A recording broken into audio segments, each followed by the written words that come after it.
बिस्मिल्लाहिर्रहमानिर्रहीम अस्सलामु अलैकुम। मैं हूं करामत मुग़ल और मेरे साथ हैं ईसा नकवी। नकवी साहब, मियाँ साहब बड़े पुरज़्म हैं कि 21 अक्टूबर को पाकिस्तान वापस आएंगे और चौथी मरतबा इस कौम के वज़ीर आज़म बनेंगे। जो फ़ैसला नैब तरमीम का सुप्रीम कोर्ट से आया है, क्या उसके बाद भी अपने फ़ैसले पर कायम रहेंगे? देखिए करामत मुग़ल साहब, एक तो वो फ़ैसला है ना, लेकिन उस फैसले को ज़ाहिर है कि बहुत सारे लोग डिस्कस कर चुके हैं। वो एक फ़ैक्टर ज़रूर है, लेकिन शायद वो इतना डिसाइसिव फैक्टर नहीं होगा। अच्छा। उसके अलावा इस वक्त जो आलमी मंजरनामा है उसके ऊपर जो डेवलपमेंट्स चल रही हैं, और हमारे लोकल सियासी मंजरनामे में चार चार नहीं बल्कि ज़्यादा हैं, चार से ज़्यादा हैं जो मैं डिस्कस करने लगा हूँ, लेकिन मेन इसमें चार सब्जेक्ट्स हैं।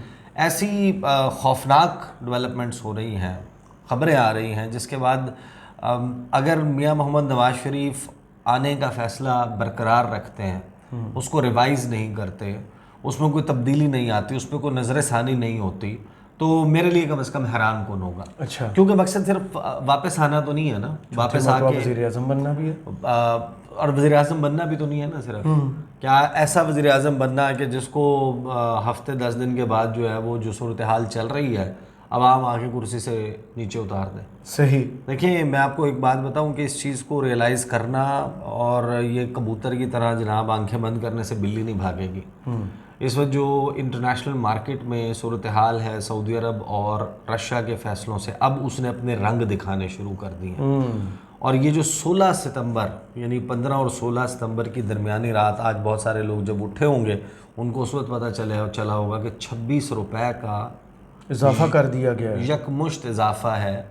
और ये 15 दिनों में, यानी 1 जनवरी से आप 16 तारीख तक देख लें, 1 सितंबर से ऑनवर्ड आप देख लें, ये 15 दिनों में 41 रुपए का इजाफा है। और ये पर लीटर इजाफा है, और ये यहाँ पर रुकेगा नहीं। ये खैर आगाज़ तो नहीं है, आगाज़ बढ़ने का सिलसिला तो जारी है, लेकिन ये उसका पीक नहीं है। आगे क्या होने लगा है, क्या नक्शा बनने लगा है, जो इस वक्त ब्लूमबर्ग रिपोर्ट कर रहा है, जो oilprice.com पर एडिटोरियल छापे जा रहे हैं, ब्रेकिंग न्यूज़ आ रही है रशिया से, वो किस किस्म की सजेशंस दे रही है। और पाकिस्तान में जो रेमिटेंसेस हैं, अब वो जो ओवरसीज़ पाकिस्तानीज़ हैं उन्होंने या तो पाकिस्तान पैसे ही भेजना छोड़ दिए हैं या कम कर दिए हैं, या उन्होंने नॉन बैंकिंग चैनल्स को ही अपना लिया है, या फिर जो है वो पहले अगर उनको एक मतलूबा रकम भेजने के लिए बहुत ज़्यादा डॉलर भेजने पड़ते थे, अब वो कम डॉलर भेजते हैं क्योंकि पाकिस्तान की करेंसी डी वैल्यू हो चुकी है, तो वो भेजते उतने ही हैं। यानी कि जिसने 1 लाख रुपए भेजने हैं वो 1 लाख रुपए भेज रहा है। पहले उसको 1 लाख के लिए जो है वो $500 अगर देने पड़ते थे, अब अगर उसका 300 सवा 300 डॉलर में गुजारा हो जाता है, 1 लाख रुपए ही भेजना है ना, लगी बदी जिसने रकम भेजनी है, तो वो फिर कम भेज रहा है। वो उसमें जो शार्प डिक्रीज़ आया है, और जिस किस्म के फैसले लॉन्ग टर्म डिसीजंस इस गवर्नमेंट ने अब फैसला कर लिया है, वो जो तफसील आ रही है, इससे तो मेरा ख्याल है कि अब ये मामला रुकेगा नहीं। देखिए अभी तो ये तेल बढ़ा है ना, इसका मतलब क्या है? इसका मतलब ये है कि जो तेल है वो हर चीज़ को इम्पैक्ट करता है, आपके खाने पीने की अशिया को, आपकी ज़िंदगी में शामिल हर चीज़ को इस मुल्क में ऑयल की प्राइस जो है वो अफेक्ट करती है। अभी आप देखेंगे कि जनाब जो दूध वाला आएगा वो आगे कहेगा इतने बढ़ा दें, इतने हो गई है अब दूध की कीमत। आप जाएंगे बेकरी, आपने अंडे ख़रीदने हैं, उसके ऊपर कीमत बढ़ चुकी होगी। आप सब्ज़ी ख़रीदने जाएंगे, कीमत बढ़ चुकी होगी। आपका जो घर बच्चों को स्कूल लेके जाने वाला कोई वैन या रिक्शा लगवाया हुआ है आपने, वो आएगा, वो अपनी बताएगा कि जनाब अब इसमें पेट्रोल मैं नहीं लेके जा सकता, मैं नहीं लेके जा सकता, इतना जो है वो इजाफा हो गया पेट्रोल की कीमत में, उस हिसाब से आप मुझे, तो हर चीज़ का इम्पैक्ट जो है ना वो घूम कर आएगा। और इसमें सबसे ज़्यादा पिसने वाला जो तबका है ना वो सैलरीड क्लास है। एक तो टैक्सेस की भरमार है, उसकी सैलरी उतनी की उतनी है, कितनी बढ़ जाती है प्राइवेट सेक्टर में। गवर्नमेंट में तो फिर बढ़ती है, प्राइवेट सेक्टर में तो जो बंदा आता है 40,000 रुपये, कई साल 40,000 रुपये काम करता रहता है, और आपकी करेंसी डीवैल्यू होकर कहाँ पहुँच गई है। और ये सारा का सारा ये 16 महीने 17 महीने की कहानी है।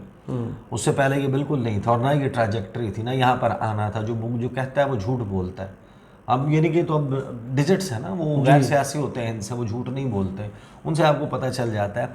अब मैं आपके सामने खबरें रख देता हूँ जो इस वक्त रिपोर्ट हो रही हैं, उससे आप गेज कर लें, अंदाज़ा कर लें कि मियाँ साहब जो हैं उनके लिए क्या सूरत हाल होगी। मियाँ साहब के फ़िलहाल तो ये प्लान है ना कि army chief general Asim Munir ने जो मुलाकात की कारोबारी शख्सियात से, उन्होंने कहा कि जनाब 100 अरब डॉलर जी की इन्वेस्टमेंट जो है वो अगले 5 साल में आ रही है पाकिस्तान, और उसमें से इमीडिएटली बहुत बड़ी इन्वेस्टमेंट जी कही जा रही है कि 25 अरब डॉलर आ जाएगी। अच्छा, सऊदीया से 25 अच्छा, वो अरब कैश UAE फ्लो से। की जो शॉर्टेज है उसको पूरा नहीं करती, लेकिन आपके FDI आना, आपका जो है वो मामला चलने लगेंगे, कॉन्फिडेंस मार्केट में बिल्डअप होता है, चीज़ें बेहतरी की तरफ जाना शुरू हो जाती हैं। ये मिड टर्म या लॉन्ग टर्म सोल्यूशन है, शॉर्ट टर्म नहीं है, लेकिन कहीं से तो आगाज़ हो।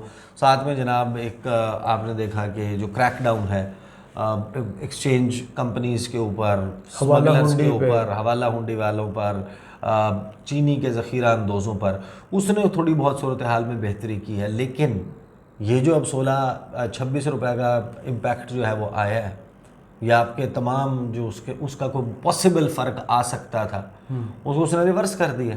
जी और मियाँ साहब का क्या जहन में था कि जनाब आसिम मुनीर साहब ने वहाँ पे कहा है कि हम मईशत को एक डगर पे डाल के जो आने वाली मुंतखब होगी हुकूमत उसके हवाले कर देंगे फरवरी में। अगर अब आपको सूरत हाल ये मिलेगी जो इस वक्त पूरी दुनिया में जो चीज़ें रिपोर्ट हो रही हैं, पहले मैं लोकल हवाले से बात कर लूँ। पहली बात तो ये कि पाकिस्तान की 76 साल तारीख़ में हमारे ऊपर कुल कर्जा है तकरीबन 62,000 अरब रुपए का, 62,000 बिलियन रुपीस का, और इसमें से 19,000 बिलियन से ज़्यादा कर्जा लिया शहबाज शरीफ साहब की हुकूमत ने 16 महीने में।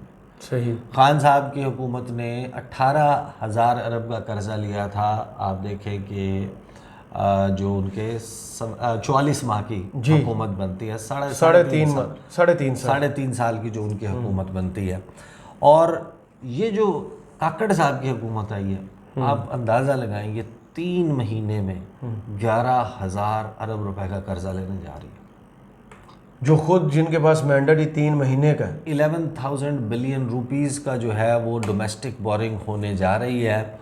और इसका जो बेसिकली जो एवरेज है वो इस वक्त हिस्टोरिक लेंडिंग रेट्स जो हैं वो 25% उसके ऊपर पहुंच गए। और ये कमर्शियल बैंक से जो ये पैसा लेना है, ये पैसा किस वजह से उठाना है। अच्छा, अब इससे क्या होता है, अब यानी कि इसको बहुत सिंप्लीफाई करके अगर बात कर लें कि जो अब आगे आने वाले दिन होंगे ना, उसमें इन्फ्लेशन स्काई रॉकेट करेगी। सही। अफरात ज़र, महंगाई, हर चीज़ की कीमत बढ़ जाएगी।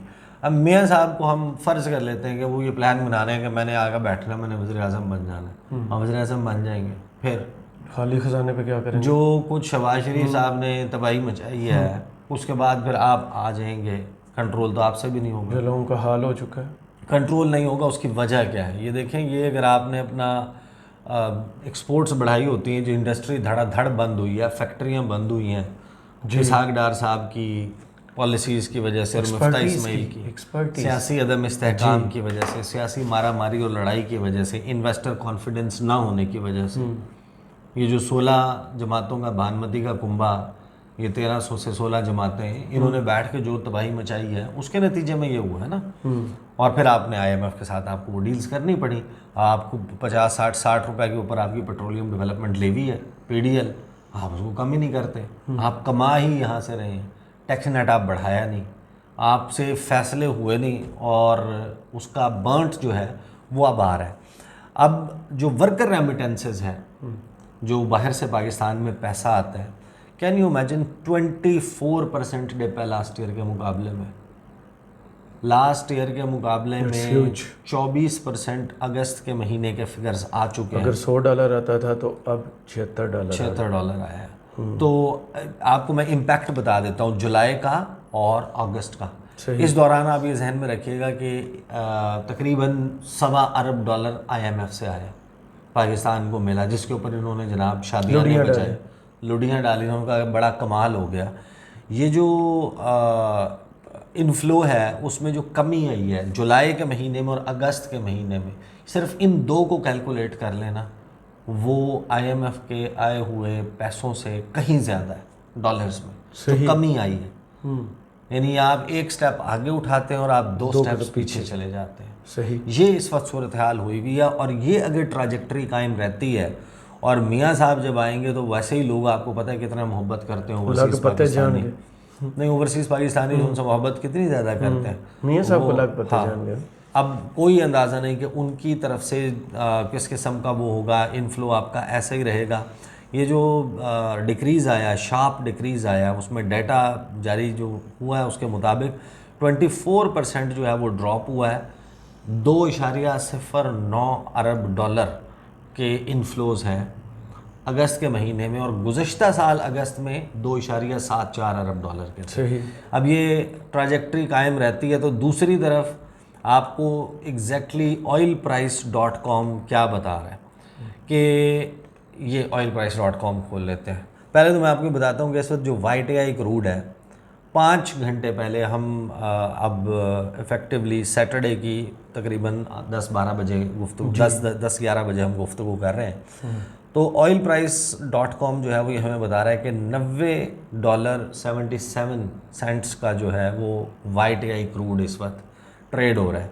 ब्रेंट क्रूड जो है वो 93.93, तो इफ़ेक्टिवली तकरीबन $94 फ़ी बैरल के ऊपर ये है। मर्बन क्रूड जो है वो 96.35 के ऊपर ट्रेड हो रहा है, और oilprice.com लिख रहा है कि oil prices on track for a third consecutive week of gains, कि मुसलसल 3 हफ्तों से इसमें बढ़ रहा है। और जो इसमें प्रोजेक्शंस लिखी हुई हैं, प्रोजेक्शंस के मुताबिक इसने क्योंकि इस वक्त जो अरब लाइट है वो ऑलरेडी 98 पे है। सही। उसका जो यूरोपियन इस वक्त मार्केट्स में रेट चल रहा है वो तकरीबन ये 98.47 पर बैरल चल रहा है, और इसने 100 को टच कर जाना है। एक तरफ आपकी करेंसी की डिवैल्यूएशन है जिसको अभी आपने कुछ मेजर्स की वजह से कंट्रोल किया हुआ है, लेकिन जैसे आप इसको कंट्रोल करेंगे तो उसका इफेक्ट ये होगा, आपका रुपये जैसे ही थोड़ा सा बेहतर होना शुरू होगा, आपका इंपोर्ट बिल बढ़ना शुरू हो जाएगा। सही।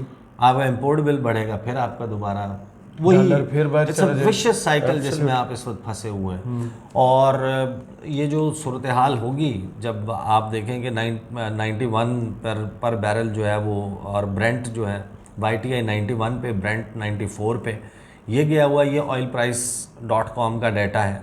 उसके बाद जो रशिया ने डिसीजन लिया है कि वो बैन करने लगा ऑयल प्रोडक्ट्स की एक्सपोर्ट। एक तो ऑयल है ना, रिफाइंड ऑयल है, एक है क्रूड ऑयल। एक जब क्रूड ऑयल की जब आप उसके रिफाइनिंग के प्रोसेस में जाते हैं, प्रोडक्ट्स बनती हैं, अपने यहाँ कीमतों को स्टेबलाइज करने के लिए टेम्परेरली रशिया इस वक्त बड़ा एक्टिवली कंसिडर कर रहा है कि वो बैन करने जा रहा है अपनी जो ऑयल प्रोडक्ट्स की एक्सपोर्ट्स हैं।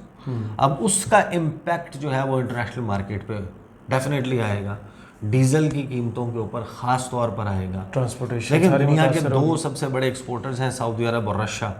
ओपेक प्लस ऑलरेडी जो कट्स में गया है उसकी वजह से ये अगेन oilprice.com की ख़बर है। oilprice.com इस हवाले से जो रिपोर्टिंग कर रहा है, oil prices continue to climb towards $100। अब इसमें इसके पूरे वो ग्राफ्स दिए हुए हैं कि कहाँ पर जाएगी, और जो 3rd क्वार्टर है, 4th क्वार्टर है इस साल का जो आखिरी छमाही है, इसमें अक्टूबर, नवंबर, दिसंबर ये 3 महीने बहुत ख़तरनाक होने वाले हैं। तो आप अंदाज़ा लगाएं कि ये आपका 30 सितंबर आता है, ऑयल प्राइसेस फिर ऊपर जाएंगी। अब मैं इसको क्यों कनेक्ट करता हूँ इस सारे मामले को, ये for Saudi Arabia $100 a barrel oil is already है, ये ब्लूमबर्ग की रिपोर्ट है। वाई डू आई से कि ये सारा कुछ उनके ट्रैवल प्लान को या उनको अफेक्ट करता है, या करना चाहिए, या उनको सोचना चाहिए। देखें, इस वक्त कोई भी पेट्रोल की कीमत में इजाफा, महंगाई, खाने पीने की अशिया की कीमत में इजाफा, लोगों की ज़िंदगी में जितना भी इस वक्त नेगेटिव इम्पैक्ट आ रहा है, ये अनवारुल हक काकड़ के खाते में नहीं जा रहा जी, ये बिलावल के खाते में भी नहीं जा रहा। आप अंदाज़ा लगाएं, हालांकि वो शरीक जुर्म है। People's party, JUI, MQM, each one of them जो एक वोट के सहारे भी इनके साथ खड़ा हुआ था ना, वो इन तमाम सिचुएशन का जिम्मेदार है।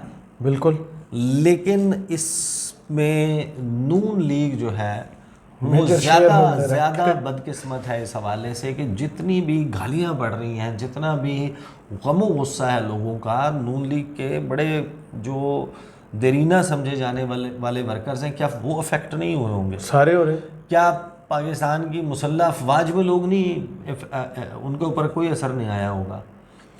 हर बंदा, उसका एक बजट है, एक सैलरी है। अब हर बंदा जो है वो उसके कोई खांचे तो नहीं लगे हुए।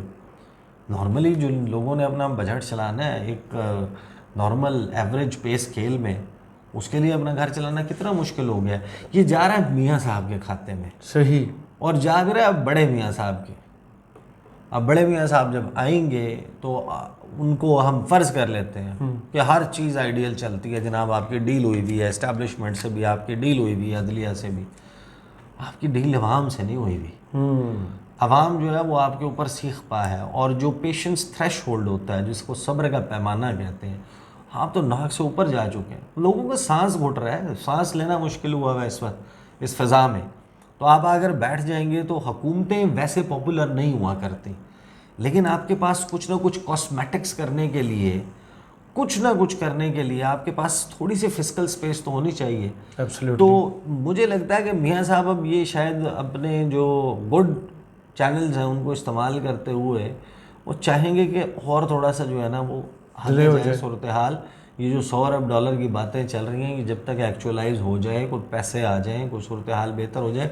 लेकिन एक बात बताऊं, कबूतर आंखें बंद कर ले बिल्ली नहीं जाती। बिल्कुल ऐसे ही। मामला पाकिस्तान के इर्द गिर्द नहीं घूम रहा, मामला घूम रहा है इस बात के इर्द गिर्द के सऊदी अरब जो है वो अपने फाइनेंसेस विजन 2030 के लिए, clean and green Saudi initiative के लिए, नियोम शहर के जो है वो, और उसके जो एशियन गेम्स हैं उनके लिए फ़ंड्स के लिए, आप अंदाज़ा लगा लें कि इन फैसलों से why would Mohammed bin Salman do this. उसने G20 समिट के इजलास से 2 दिन पहले जो दुनिया की 20 बड़ी मईशतें इसी किस्म के मामलात को डिस्कस करने के लिए कि एक फ़ज़ा बने, वो मिलती हैं। उस मुलाकात से 2-3 दिन पहले मोहम्मद बिन सलमान और पुतिन ने रब्ता किया, और उनके दरमियान ये फ़ैसला हुआ कि हम ऑयल की प्रोडक्शन का कट एक्सटेंड करने जा रहे हैं। सही। और पहले तो ये था ना कि अक्टूबर तक होगा, उन्होंने दिसंबर तक का अनाउंस कर दिया। इम्पैक्ट ये है कि सऊदी अरामको इस वक्त दुनिया में सबसे ज़्यादा प्रॉफिट बनाने वाली, पैसा बनाने वाली कंपनी है। 604 अरब डॉलर्स 2022 में अरामको ने बनाया। सही। Why would Mohammed bin Salman take a decision कि पाकिस्तान को सस्ता मिले, और देना हो तो डायरेक्टली सस्ता दे देगा। अगर आपको डेफर्ड पेमेंट में देना है, मैं वो कह रहा हूँ कि अगर वो पूरी दुनिया के लिए अपने डिसीजंस किसी एक मुल्क के लिए तो चेंज नहीं करेगा कि जनाब ये बड़े इस वक्त पिसे हुए हैं, इनकी सूरत हाल ख़राब है, तो मार्केट भाई they are making money profits. Same is the case with Russia ने जितना पैसा लूज़ किया है, दूसरी तरफ आप उठा लें, जिस वक्त दुनिया की जो बड़ी बड़ी कंपनियां पैसा कमाने वाली हैं, अगर आप उसकी लिस्ट निकालें ना, उसमें आपको इंडियन ऑयल मिलेगा, उसमें आपको रशियन कंपनी जो है 2 कंपनीज रशिया की मिलेंगी, उसमें आपको रिलायंस ऑयल मिलेगा, अरामको मिलेगा, जहाँ पर बड़े बड़े जायंट्स टेक्नोलॉजी के उसके मौजूद हैं, टेस्ला, अलीबाबा, बड़े बड़े ग्रुप, अमेज़ॉन, फेसबुक, गूगल, इन सब के आप उठा के देखें, कोई भी इस वक्त ऑयल से ज़्यादा का जो कंपनीज कमा रही हैं नहीं कमा रहा। तो इंटरनेशनली इसका जो इम्पैक्ट है वो इतना ज़्यादा है, और ये एक ऐसा एंडलेस रेस है पाकिस्तान के लिए कि जिसमें आपने भागना है। जिस वक्त तक आप इस मुल्क की मईशत की सर्जरी नहीं करते और वो एक पॉपुलर गवर्नमेंट कर सकती है, मियाँ साहब ज़ोर ज़बरदस्ती किसी डील से आके इलेक्शन रिग करके, pre poll rigging, polling day rigging, post poll rigging, सब कुछ करके, RTS बिठा के, इमरान खान को जेल में डाल के, इनके बंदों को बंद करके, सब कुछ करके इक़्तिदार पे आके बैठ जाए, काबिज़ हो जाए, ये कब्ज़ा ही है ना बेसिकली। इम्पैक्ट क्या है? बात यह है कि आपने जो डिसीजन लेने हैं वो एक पॉपुलर लीडर ले सकता है जिसके पीछे आवाम खड़ी हो। एंड आई एम सॉरी, मियाँ साहब is least popular right now. इस वक्त पाकिस्तान में कोई सबसे कमतर जिसकी पजीराई है ना पब्लिक में, वो शरीफ ख़ानदान है इस वक्त। और जो फैसले आपको करने हैं, जो डिसीजंस आपको करने हैं या आवाम को खड़ा करना है, उनको बर्दाश्त करने का कहना है, वो तो नको नकुए में लोग इनसे। सही। तो ये कैसे अपील कर सकते हैं? तो अगर आप इक़्तिदार में बैठ भी जाएंगे तो वो आपके लिए कोई फूलों की कुर्सी नहीं है, और वो कांटों वाली कुर्सी है। उसके ऊपर बैठना एक बड़ा तकलीफदेह अमल होगा, और वहाँ पर बैठ के आपका हफ्ते 10 दिन में आपकी जो है वो आपका दिमाग घूम जाएगा, अनलेस आपको इंटरनेशनल पावर्स ने कोई एश्योरेंस करवा दी है कि जनाब इनाम कराम की बारिश हो जाएगी। आपको पता है ना वो साथ में चल रहा है, सब अमेरिका जो है वो आजकल आपके पोर्ट्स के ऊपर चक्कर लगा रहा है, आपकी शिपिंग इंडस्ट्री में, आपके बंदरगाहों में, टर्मिनल्स में दिलचस्पी ले रहा है, आप उनको एक्सेस भी दे रहे हैं। पता नहीं किस हवाले से ये सारा कुछ चल रहा है, उसके ऊपर अपने तौर पे क्वेश्चंस मौजूद हैं। सही। चलें, बहुत शुक्रिया ईसा नकवी, आपके तज़िये का कमेंट्स बॉक्स में ज़रूर बताइए ये वीडियो आपको कैसी लगी। इजाज़त दीजिए, अल्लाह हाफ़िज़।